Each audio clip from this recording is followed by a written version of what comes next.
Thank you for choosing the SNL Fan Podcast. And I'm your host, just some guy named Jay, like I've always been. And in this installment of the SNL Fan Podcast, what we're doing is, we have a guest on the show. And that guest is Nika Williams. Nika Williams is one half of the Mother Funny Quickies. And actually, I had both Mother Funny Quickies on my list of 24 black comedians that should be on SNL right now. And you should definitely check out that list here on Too Good for Radio. And also check out this interview. But before I even get into the interview, I want to give a shout out. I want to give a shout out to South Coast Records. South Coast Records is a large independent record company, hip-hop based record company based in Florida, which is where Nika Williams is also from as well. And they're doing big things. They have an artist on the label by the name of Jay Fresko. And Jay Fresko recently, he actually dropped his album, The Product, Volume 1, today. And I'm going to put the links in the information box below so you can check that out. And I'm also going to put links to the label on there so you can check out their music. Again, that's South Coast Records. And they're based in Florida, but they have artists all over the United States. So definitely check them out. They got some hot music. And, all right, enough about that. Let's get into this interview with Nika Williams. All right, this is just some guy named Jay, and I'm in the spot with Nika Williams. How you doing, Nika Williams? Peace and blessings. What's up with you, Jay? What's going on? Oh, just hanging in there. That's right. Keep it warm? Oh, yeah, just trying to keep warm during this winter. I know. Over in L.A. right now, it's kind of cold, but I'm not complaining because I could be in New York right now, so I'm definitely grateful that the weather is, not too cold. Oh yeah. That's great. Now let's see. You have a lot on the resume. You've been in 51st Dates, VH1's Best Week Ever, Stevie TV, Two Broke Girls, Hannah Montana, Modern Family, First Family, Snoop Dogg Presents Bad Girls of Comedy. The list just goes on. Wow. A whole resume, huh? Okay. Yeah. I'm definitely blessed to be working and doing what I love. So I'm definitely grateful that, I've had a chance to work with some really funny people and some funny shows. So, yeah, I've done Wild 'N Out with Kenan, which was a great experience. Two Broke Girls just recently. So, yeah, I'm blessed. I can't complain. Oh, yeah. So what are you working on right now? Right now, I'm actually, it's the holidays, so it's kind of slow right now, but I actually just found out one of my shows got picked up by Center TV. Ah. It's called According to Him and Her. It's a relationship show hosted by Claudia, Jordon, and Finesse Mitchell. So that airs in January, so I'm super excited about that. Oh, okay. So what have you been doing on the show? Is it just, It's like a talking head format. A lot of the stuff I do for VH1 kind of grants me this opportunity to be a part of According to Him and Her. But it's basically talking about relationships according to the women and men, and yeah, it's actually a really, really funny show too, because you have a lot of different perspectives that clash, and people just kind of put it all out there. Oh yeah, I can imagine. Now, what inspired you to want to get into stand-up comedy in the first place? What inspired me to be a comedian? Because I'm a damn fool. I've always had this innate ability to make people laugh. I was a class clown. It comes natural for me. Oh yeah, I see. Oh, I wasn't supposed to curse. I'm a D-fool. Oh well, right, we can get away with that. That's a cool one to get away with. That's a cool curse word. Okay, yeah. Cool. And that's not going to mess up the AdSense. Yeah. Oh yeah, and congratulations on the show too. By the way, I didn't say it. Thank you. Oh yeah. Now you also model too, right? Yeah, that was something that kind of I had no choice in that because I'm 5'10", and I've been this height since I was like 7 years old, just tall for no reason. So it helps that in this industry I'm able to model, do my comedy, and also I use my modeling experiences as my material. So that helps, And it's not something that I actively pursue. But hey, if somebody called me and say, you want to model in this fashion show, I'm not going to turn it down. Oh, yeah. That's another check. Oh, yeah. Definitely. Yeah, you need everybody needs some money, you know? Oh, yeah, definitely. Oh, yeah. Now, other than you being a damn fool, how would you describe yourself as a performer? I would describe my comedy as very uninhibited, raw, eccentric, but at the same time relatable. You know, I'm just being me. When I'm on stage, that's the one medium I could just be Nika. You know, I don't have to worry about what an exec has to say or what a writer has written on a page. This is all me. So when I'm on stage, I feel completely free. So stand-up comedy for me is like, it's my passion. I will do that for free, and I have, believe me. Oh. So, you know, stand-up comedy, I mean, that's my passion amongst all things. Now, how long have you been doing stand-up comedy? I've been doing stand-up for about 10 years. Ah. For about 10 years, and I still haven't perfected it. You know, it's one of those things they say it takes 10 years to make it. Well, I'm still on my making it phase. But yeah, I've been doing it for about almost 10 years. Wow, I didn't realize that. Yeah. Definitely. Now, what advice would you give to anybody interested in becoming a stand-up comedian or getting into that? I would tell people who want to be a comedian, don't do it. Don't. Just go do something else with your life. You're never going to get paid the money you want. So you could take all the... It's a hard road, you know. And me being a female, doing comedy, it's not easy. It's just like a female rapper trying to break into the game. It's so male-dominated. You have to really, really, really want it. And if it's not something that you really want, then you're not going to strive to get there. Because you got to write, you got to go to open mics, you got to try to get stage on time. You know, you got to try to, rub shoulders with other comedians to try to get them in, to put you on. So it's a never-ending process. Oh, yeah. So about, like you said, the open mics and things like that. So do you still just kind of just do it just to test out new material or, kind of keep yourself warm and things like that? Oh, yeah. As you know, once you do a joke on TV, like, people don't want to hear that joke again. Yeah. It's kind of like you burnt that material. So you can't really go back to it. I have some staple jokes that I always do. But open mics for me just to keep me fresh and to also, every day I have a different experience. So, of course, I want to talk about it. If I'm dating a dude with his breath smell stank, I want to talk about it. I want to get on stage and be like, this dude just farted out of his mouth. And, I need to talk about that. So, open mic, I can get up 3-4 open mics in one night. And that joke can literally keep evolving every time I'm on stage. I add something, I take away something. So, yeah, open mics are very pertinent when you're developing new material. Oh, yeah, oh, yeah. And, and I've checked out your stand-up, too, on the, of course, on the internet. And a few of my favorite jokes from you is the one about Tyra Banks, the one just standing in place. Yeah. And like, that's the same pose. What you mean? Right.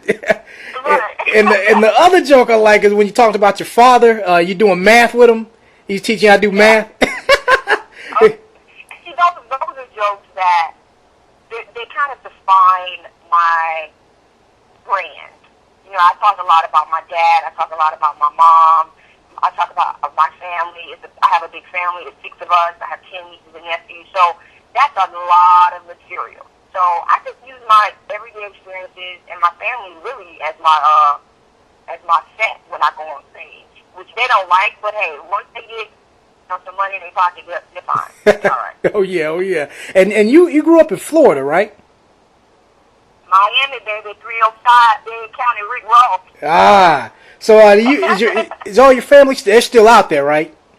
Oh yeah, all my family's in Miami. Oh, okay. So do you often, when you do visit your family, you still do you hit up the open mics in those areas as well, or? Oh yeah, because when you're in LA, it's so saturated with artists and comedians and writers and actors. But when I go home, it's just a break from all the business stuff. So of course I go home, I perform, and people love it. It's like home team. You know, you making it. And then they don't know that it's everyday struggle, but in their mind, hey, I've actually made it because I've pursued my dream. So I love going home. It's just like I get reinvigorated when I go home. So when I come back to LA, you know, I hustle even harder. Ah. Oh, sorry. I had to say that. Oh, you're good. You're good.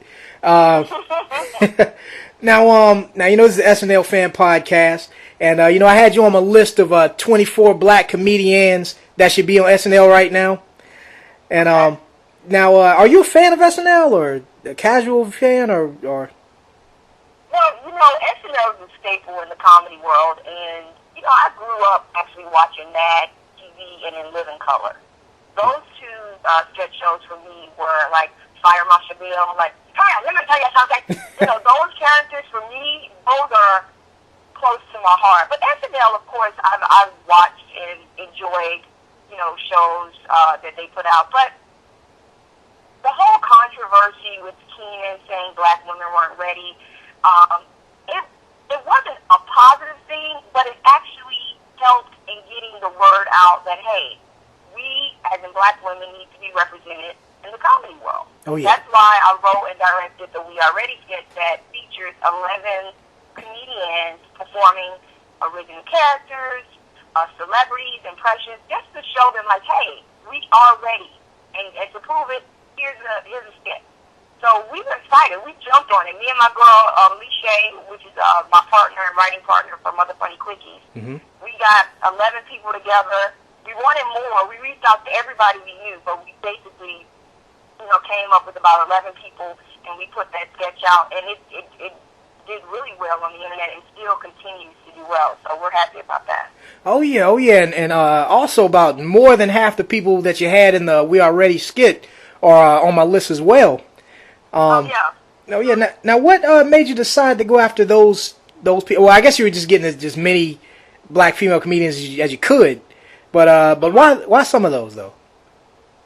Well, these are personal friends of mine, and these are also a database of funny females. And people don't realize in the sketch community, it's very small. You know who do sketch, you know who do stand up.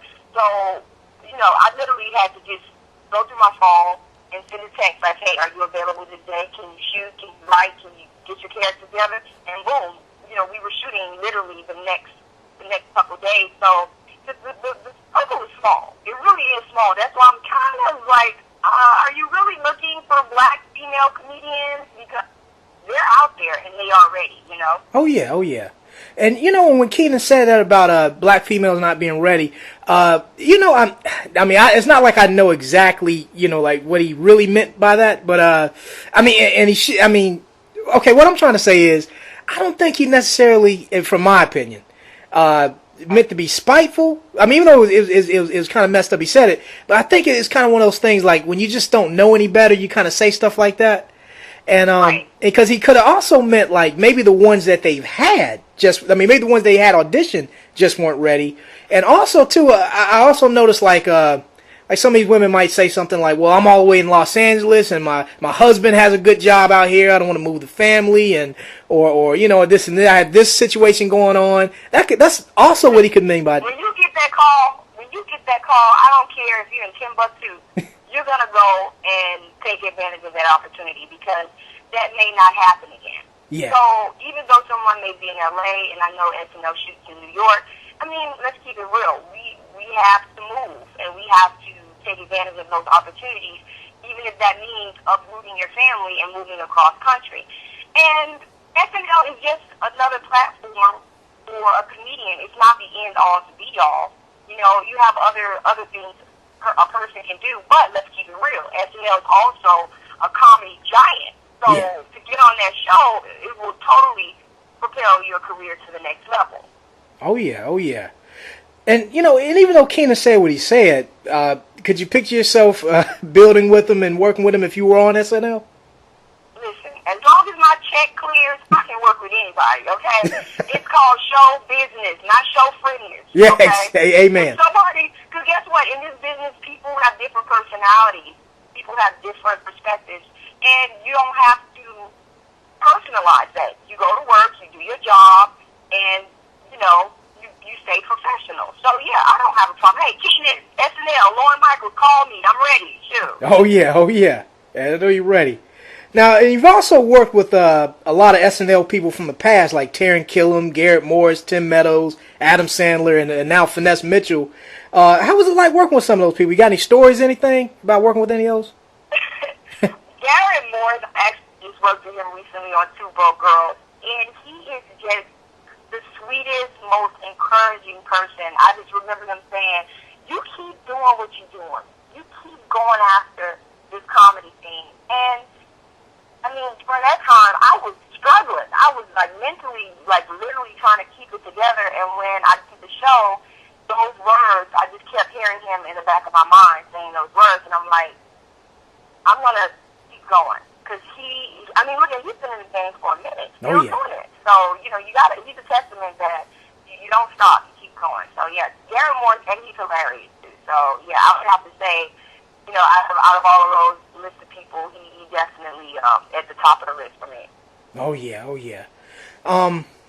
Now, dang, I lost my train of thought of what I was going to... Oh, yeah.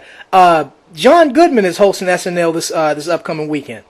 Now, if you were on SNL right now, what would you pitch in the writer's room to John Goodman?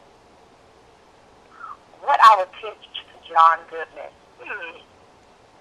I would totally pitch... I love playing characters that's just far out there, and he played a character in movie Denzel just did, Flight, where he's like this drug hippie. So I would pitch to him, let's do a sketch about two drug hippies, you know, from the 70s, trying to pop models and all that, and I would totally want to do that character with him because he is the consummate comedian. When you think about comedians, this guy is a beast. So yeah, I would definitely pitch those characters to him. Oh yeah. Definitely. I also want to go back to Garrett Morris for a second. Now, did you watch a lot of the '70s ones when he was in the cast? You know, with Gilda Radner and Chevy Chase and all them. You know what? I'm not that old. So I didn't watch when he was on SNL, but I did watch him on Martin. Okay. Yeah. Every week I tuned in and watched him on Martin, so believe me, that's enough to make me feel like I know his work. Oh yeah, because he was great on Martin. Oh yeah. Man, he was the best. Martin. Now let's talk about the MF Quickies for a sec. Now, what brought you and Leshay together to do this? Leshay and I actually used to be a part of a sketch group called Cleo's Department. That was our first sketch group together, and then we went on to be a part of EDF3 with Nefetari and Angela and Indira and Nikea. So I've been working with Leshay for almost 10 years, and we decided, hey, let's create our own sketch group, our own comedy duo, and we were racking our brains trying to figure out what we wanted to do, what we wanted to be called, and we came up with Motha Quickies. So that's basically how we got started. We worked together for almost 10 years. So it was just natural for us to come together and do something as a comedy duo. Ah, okay. Yeah. Now about the Elite Delta, because I know you were on, like I said, the Elite Delta Force with Nefetari and all them. In the recent sketches I've seen, I noticed you're not in them. Is there a particular reason or? Well, you know, I can't be talking about, my agency, stay away from controversy. Well, at one point I went to do my own solo one-person show, the Nika Project, and so I was absent from the group for a while. But I'm still a part of EDF3. That's never going to change. We started that group together, all of us. And this was back before the whole SNL controversy. We created an all-female black sketch group. So it's just kind of ironic that now it's kind of an issue. But we were already tackling that issue back then. I mean, performing live shows at iOS and performing at the BBC West with Vanessa Calloway. Ah. So we've been, we're ahead of the curve. We're just waiting for everybody else to catch up. Oh yeah. And then it definitely will too, because you can't deny just true talent and just being funny, Can't deny it. Exactly. Now I see you had Melanie Mosley in the sketch as well, and I recently had Melanie Mosley on the show. You plan on doing anything else with Melanie Mosley? I also seen you were in tracks with her too.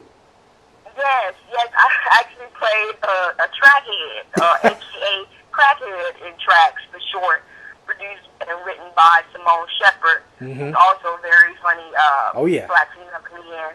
Melanie is hilarious. I mean, Melanie is like, she goes for it, which I absolutely love. So yeah, I'm definitely hoping to work with her in the near future. Oh yeah, definitely. Now, speaking of the future, anything that you and Leshay plan on doing in 2014 as far as sketches, any kind of ideas, or y'all kind of just go as you go? How's that work? Oh no, it's time to amp everything that's happened. We're hopefully motivated to do bigger and better things. So we're actually coming out with our season 3. Right now we're writing, pitching ideas, and it's just us two. So we literally go back and forth with different ideas, and we have some funny stuff that we're writing and pitching right now. So yeah, season 3, like we just did the We Are Ready, the Scandals spoof, which is hilarious. Leshay's playing Kerry Washington. I'm playing Huck and a couple other characters. So this is just our thing. Sometimes we have a run and gun process where we just come up with an idea and we just run and gun, we shoot it. But now we're taking a little more time to write and to really perfect the sketches. So yeah, season 3 is going to be a banger. We definitely looking forward to that. Now I'm going to ask a controversial question. Okay. Who's funnier, you and Leshay? You or Leshay? Funnier? Yeah. I know you did. You know what? We both have very different styles of comedy. I'm a stand-up comedian. I do stand-up, and we both have a sketch background. But I think we're both funny in our own right. So, I don't think there's who's funny or not. I mean, I'll leave that up to the people. And believe me, they don't hold back on YouTube. They let us know if it's whack. They let us know if it's funny, and that's fine. Like, I'm not tripping on that, because just like I have to receive the good, I also have to receive the bad. And it just motivates me to do even better. You know what I mean? If you think I'm whack, I'm going to try to convince you that this is going to be funny. This is going to blow your head off. And if it doesn't, guess what? You probably whack. So, yeah. We don't do that. We just stay in, like I said, we stay in our lane, and we just keep it pushing. Oh yeah, and the chemistry between the both. Oh yeah, and the chemistry between the both of y'all it's like glue. It's just perfect. Yeah. Oh yeah. Oh yeah. Also, before we wrap this up, I want to get some drops and stuff from you. But before I do, I want to ask: is there anything you want to plug? Any shout outs? Anything you want to mention that's coming up in 2014 aside from the show with Finesse or anything else? Well, I just want to say, I have a YouTube channel, Nika, Nika Will, Will, and the number 1. Also, check me out on YouTube, on Facebook and Twitter. My handle is @Nika, Nika Will.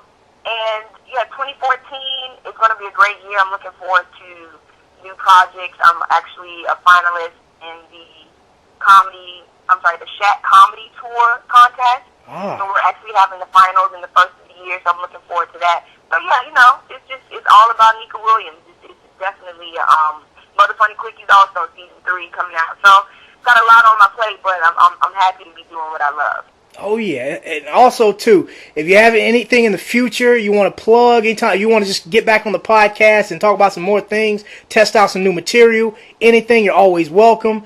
Always just, keep blessing me with links and anything. Just definitely, I'm a fan, and I'll definitely keep my listeners updated too. That's what's up. We gotta push forward together. Oh yeah. Work, make a dream work, right? Definitely. All right, now hold the line. I'm gonna wrap this up, but I'm gonna get some drops and things from you right quick too. Okay. All right, so you've been listening to the SNL Fan Podcast. It's just some guy named Jay with Nika Williams, and that's news to me.